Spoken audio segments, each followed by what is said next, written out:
오늘 본문은 길갈에 흉년이 든 때에 엘리사가 선지자의 제자들을 가르치며 그들의 필요를 채우는 장면이 기록이 되어 있습니다. 지금 이 흉년이 들었기 때문에 제자들 역시도 먹을 것이 없어서 오랜 시간 굶주려 있는 그런 상태입니다. 그래서 엘리사는 그들을 위해 국을 준비시켰는데 이 국 재료에 독이 있어서 먹을 수가 없었습니다. 이에 하나님은 독성을 제거해서 이 제자들로 하여금 안전하게 먹게 하셨습니다. 이후에 바알 살리사의 한 주민이 엘리사에게 처음 만든 보리떡 20개와 또 채소, 그러니까 이 채소는 볶은 곡식, 볶은 핵곡식을 의미하는 단어입니다. 이 볶은 핵곡식 한 자루를 가져왔는데 이 모든 것은 첫 소산물이라는 점에서 특별한 의미를 지니고 있습니다. 무엇보다 지금 우기가 지난 후에 처음 수확하는 이 보리는 우기 내내 먹을 것이 떨어질 즈음에 백성들이 처음 얻는 작물입니다. 그러니까 우리나라에도 보릿고개라는 말이 있잖아요. 지난해 가을에 걷어놓았던 쌀이 이 보리 수확할 때까지 이게 버텨야 되는데 이 보리 수확하기 전에 떨어지는 경우가 많아서 사람들이 뭐 산에들에서 뭐 칡을 캐거나 나무를 캐거나 혹은 뭐 소위 말해서 소나무 껍질을 벗겨서 먹는다는 그런 표현이 있잖아요. 그러니까 그런 때와 비슷한 것처럼 이 백성들이 배고픔의 시기를 지난 다음에 거두는 첫 수확물입니다. 그러니까 이 백성들에게는 정말로 이 굶주림을 채워주는 단비와도 같은 그런 식량인 거죠. 그런데 이 바알 살리사의 주민이 흉년 중에 거둔 첫 소산을 하나님께 가져다 드린 것입니다. 여러분, 그러니까 이것은 이 바알 살리사의 주민의 희생과 헌신과 호의가 담겨 있는 것이죠. 물론 하나님께서 이스라엘 백성들에게 땅의 첫 소산인 제일 좋은 올리브 기름과 제일 좋은 포도주와 곡식을 하나님께 드리게 하셨습니다. 그리고 이 첫 소산물을 레위 제사장들이 먹을 음식으로 규정을 하셨습니다. 왜냐하면 이 레위인들에게는 땅을 기업으로 주시지 않았기 때문에 백성들이 하나님께 드린 헌물 중에 일부를 이 레위 제사장들의 양식으로 공급하게 하신 것이죠. 다시 한번 본문 처음으로 돌아가면 이 기근이 극심한 중에 이제 엘리사는 제자들이 굶주리고 있으니까 큰 솥을 걸고 거기에다가 국을 끓이라고 명령을 합니다. 38절을 보면 엘리사가 다시 길갈에 이르니 그 땅에 흉년이 들었는데 선지자의 제자들이 엘리사의 앞에 앉은지라 엘리사가 자기 사원에게 이르되 큰 솥을 걸고 선지자의 제자들을 위하여 국을 끓이라 하매, 그러니까 엘리사의 명령을 따라 이 종이 어렵게 구한 이제 채소로 지금 국을 끓이는데, 문제는 이 채소에 뭐 독이 있는지 없는지 종이 몰랐어요. 근데 막상 끓여가지고 먹으려고 맛을 봐보니까 이 국에 독이 들어있는 거예요. 그러니까 이 먹지 못할 음식이라면서 그 사람들이 한탄을 하는 거죠. 그러니까 며칠을 굶었어요. 이제 드디어 먹을 것이 눈앞에 딱 이게 도착을 했는데 이거 먹으면 죽는 거예요. 그러니까 얼마나 그 한탄이 되고 낙심이 되겠습니까? 그런데 이때 엘리사는, 여러분 이 앞에 나누었던 한번 사건을 기억하시면 좋겠습니다. 엘리사가 여리고에 왔을 때 여리고에 이 작물들이 물이 좋지 않아서 다 이렇게 열매 맺지 못하고 죽는다는 이야기를 듣고 엘리사가 이 물의 근원에 가서 소금을 뿌려서 그 샘의 근원을 치료해서 이 여리고성 사람들이 살 수 있게 해줬던 장면들을 우리가 나누었습니다. 마치 그 장면처럼 엘리사가 솥에 가루를 던져서 독을 제거하고 먹을 수 있는 음식이 되게 합니다. 41절을 보면 엘리사가 이르되 그러면 가루를 가져오라 하여 솥에 던지고 이르되 퍼다가 무리에게 주어 먹게 하라 하매 이에 솥 가운데 독이 없어지니라. 이 가루를 뿌렸더니 사망의 국물이 생명의 국물로 바뀌고 이 죽음 같은 이 기근을 풍성한 식탁으로 회복하는 것이죠. 특별히 먼저 이 본문에서는 이 여리고성 사건 같은 경우에는 소금을 뿌렸다고 기록이 되어 있는데, 이 본문에는 그 가루가 무엇인지에 대해서 정확하게 언급하고 있지 않습니다. 그 말은 성경에는 이처럼 일관성이 없어요. 어떨 때는 소금을 뿌렸다가 어떤 때는 뭐 그냥 가루라고 했다가, 또 예수님이 병자를 고치시는 장면을 보면 그 혀가 그 입을 말 못하는 병자의 혀를 이렇게 만지기도 하시고 눈에 진흙을 이겨서 붙이기도 하시고, 그러니까 예수님의 치료의 방법에는 일관성이 없어요. 이건 뭘 말하냐면 그 가루나 혹은 어떤 방법의 능력이 있는 게 아니라는 것입니다. 가루나 어떤 방법의 능력이 있는 게 아니에요. 예를 들면 예수님께서 성령을 부으실 때 크게 숨을 내쉬면서 성령을 받으라고 말씀하시지만 그냥 또 제자들에게 성령 충만 받으라고 말씀하시거든요. 그러니까 여러분, 어떤 방법의 능력이 있는 게 아니라는 것입니다. 가끔 우리가 과거에 지금도 그런 분들이 계시는지 모르겠어요. 기도원 원장님들이나 부흥회 가면 강사님들이 숨을 확 내쉬면서 성령 받으라고 막 그렇게 하시는 경우 있잖아요. 그게 굉장히 잘못된 방법입니다. 방법의 능력이 있는 게 아니라 하나님께 능력이 있는 것입니다. 예수님께 능력이 있는 거예요. 그러니까 만약에 방법의 능력이 있으면 예수님은 일관된 방법을 사용하셨을 거예요. 어떤 그 매개체의 능력이 있어서, 만약에 소금의 능력이 있었으면 예수님이 이런 독을 고치거나 이 물을 고칠 때 항상 선지자들을 통해 소금 뿌리게 하셨을 거예요. 근데 그 방법이나 혹은 어떤 매개체의 능력이 있지 않음을 알게 하시기 위해서 가루도 어떤 때는 소금을 뿌렸다고 하시지만 어떤 때는 우리가 뭔지 모르는 그냥 가루를 뿌렸다고 말씀하시고, 말 그대로 예수님께서 병을 고치실 때도 항상 똑같은 방법으로 행하시지 않아요. 일관된 방법으로 하시면 사람들이 오해해요. 아, 저 방법에 능력이 있나 보다.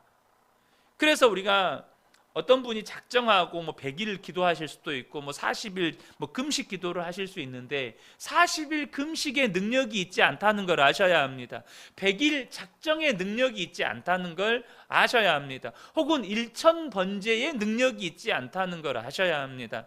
저는 제가 하나님 앞에 1000번제를 2번 드렸거든요. 근데 성도님들에게 1000번제 드리라고 설교를 한 적이 단 한 번도 없습니다.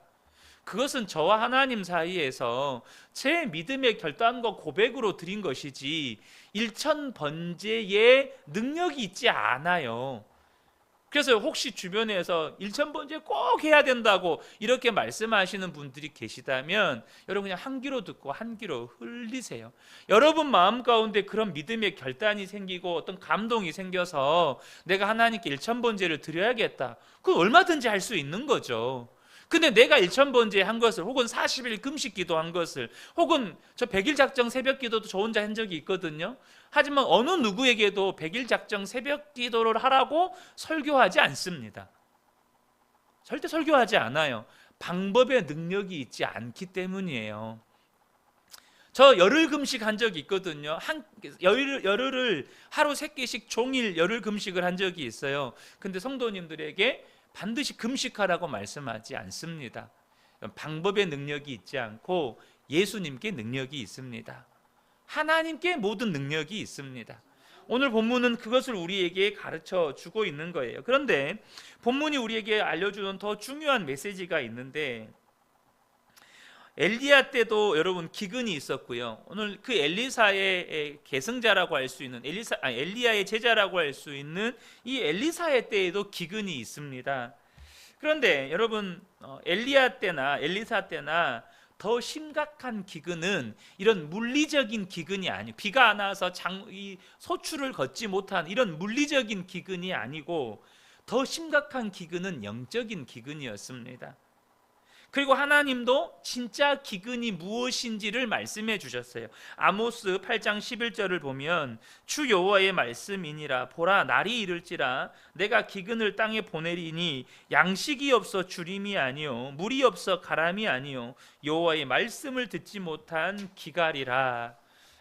여러분 진짜 기근은 돈이 없는 기근, 먹을 것이 없는 기근, 내가 지금 뭐 경제적으로 힘들고 어려운 기근이 아니고 영적인 기근이라는 거예요. 하나님의 말씀을 듣지 못하는, 하나님의 말씀을 들어도 그 말씀 앞에서 내 심령이 메말라서 그 말씀 앞에 어떤 반응이 되지를 않아요. 아멘이 안 되고 감동이 없고 말씀 앞에 순종하고자 하는 마음도 없고 말씀을 들어서 은혜는 받았지만 삶의 현장에 나아가서 전혀 순종도 할 줄 모르는 그런 영적인 능력도 영적인 어떤 풍성함도 없는 그런 기근이 더 심각한 기근이라는 거예요. 그런데 본문은요, 그 기근의 때를 살아가는 사람들이 겪는 처참함을 우리에게 보여줍니다.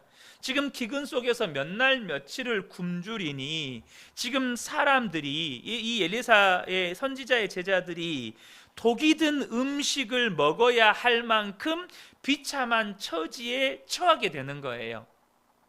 지금 독이 든 음식이라도 먹어서 목숨을 연명해야 하는 그런 비참한 처지에 처하게 됩니다. 실제로 유다가 바벨론에 의해 멸망당하기 전에 바벨론 군대에 의해서 예루살렘 성읍이 둘러싸이게 됩니다. 그 예루살렘은요, 자체적으로 뭔가를 생산할 수 있는 성읍이 아닙니다. 예루살렘 성 외부에서 생산된 식량을 소비하는 도시예요. 그러니까 어때요? 뭔가 물류가 들어오지 않으니 먹을 것이 떨어지는 거예요.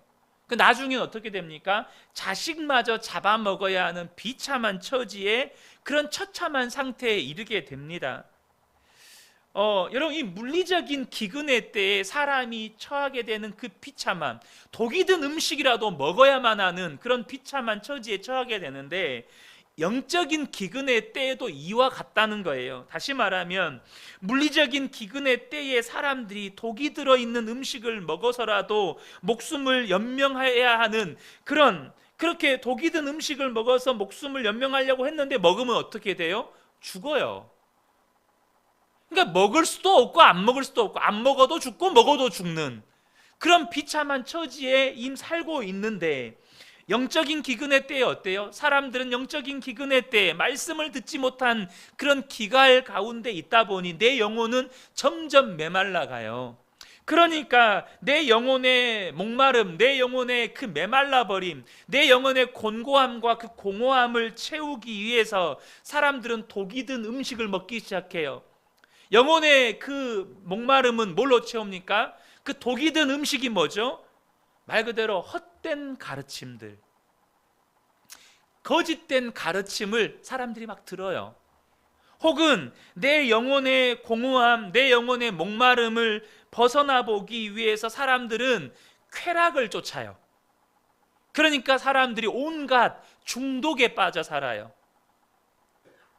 알코올 중독, 음란물 중독, 혹은 게임 중독, 혹은 이게 결국에는 쾌락이 그 본질이다 보니까 온갖 쾌락의 중독에 빠져 살아요. 마약 중독.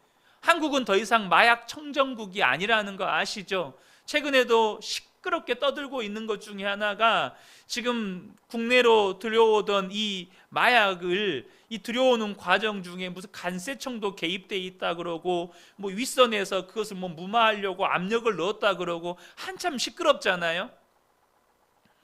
그러니까 여러분, 그 영적인 기근의 때에 사람들은 독이 든 가르침, 혹은 내 영혼의 목마름, 내 영혼의 그 메마름을 쾌락으로 이걸 대체해 보려고 사람들이 중독에 빠져 산다는 거예요. 이것이 영적인 기근의 때에 이 우리 인생들이 겪게 되는 비참함이고 처참함입니다. 그런데 오늘 본문이 우리에게 이런 영적인 기근의 때에 나타나는 그런 현상도 우리에게 알려주지만, 또 하나 우리에게 주는 중요한 도전이 뭐냐면, 그것을 고치고 살리는 일을 하나님께서 엘리사에게 맡기셨다는 거예요. 독이 든 음식을 고치고 그것을 살리는 음식으로 바꿔서 그 죽어가는 영혼, 죽어가는 사람들에게 먹여서 살리는 그 일을 엘리사에게 맡기셨다는 거예요. 이 말은 뭔 말이죠? 바로 예수님의 제자들 그리스도인들은 이 영적 기근의 시대에 이 독이 든 헛된 가르침을 따르고 혹은 중독에 빠져서 영혼이 고사되어 가고 있는 그 사람들에게 생명을 살리는 복음이라는 이 해독제를 주어서 다시 살리는 사명을 받은 사람들이라는 거예요. 여러분, 저와 여러분에게 복음의 해독제가 있습니다. 복음의 해독제가 있어요.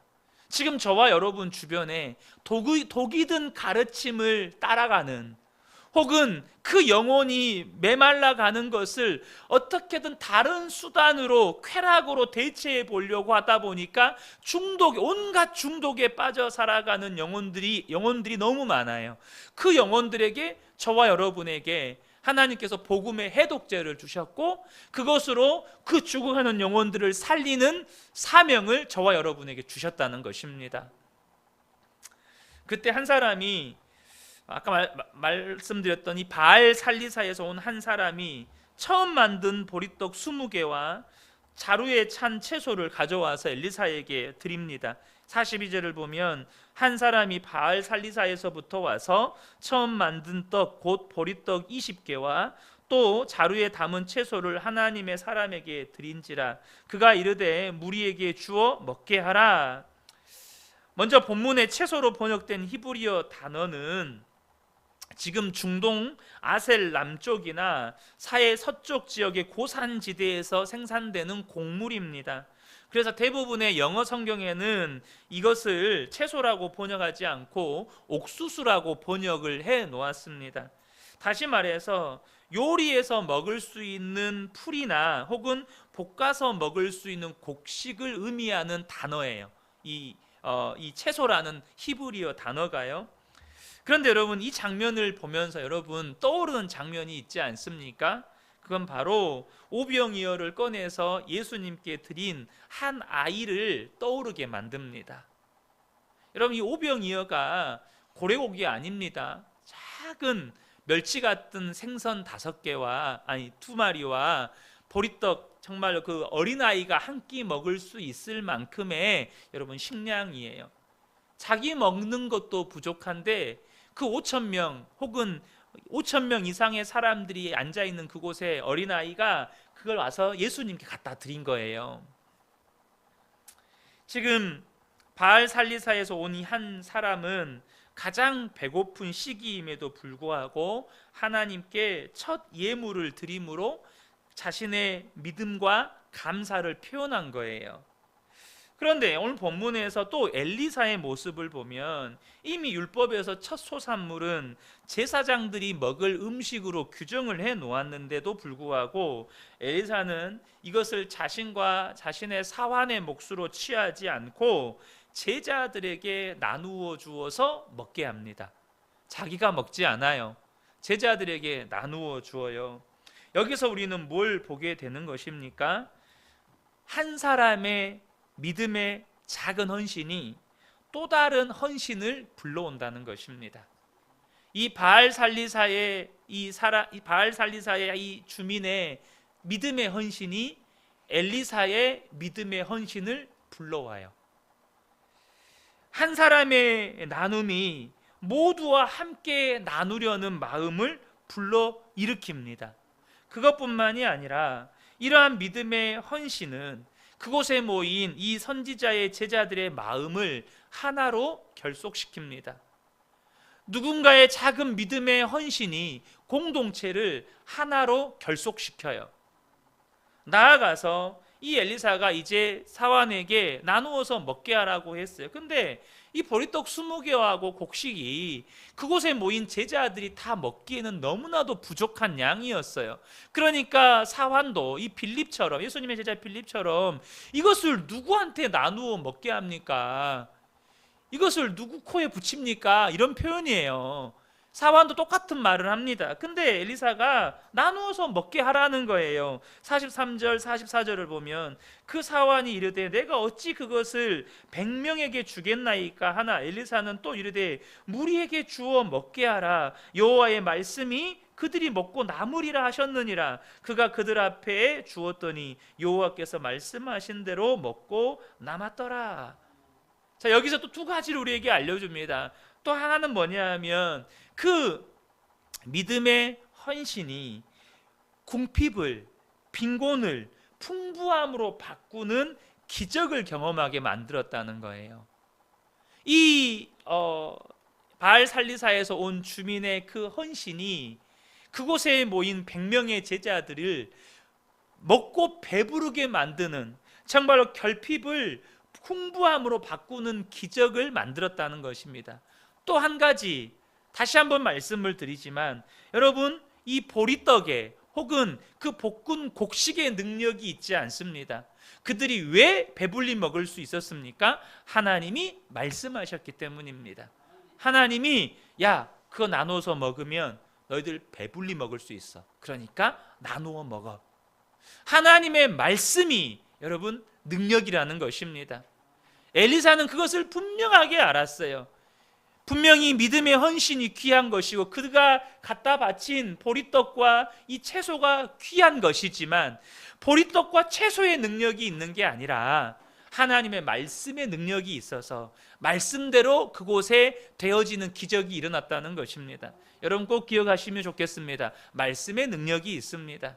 이 새벽에 함께 예배한 우리 모든 성도님들 가운데 오늘도 말씀이 주시는 은혜와 능력을 경험하게 되시기를 예수님의 이름으로 축복합니다. 아멘.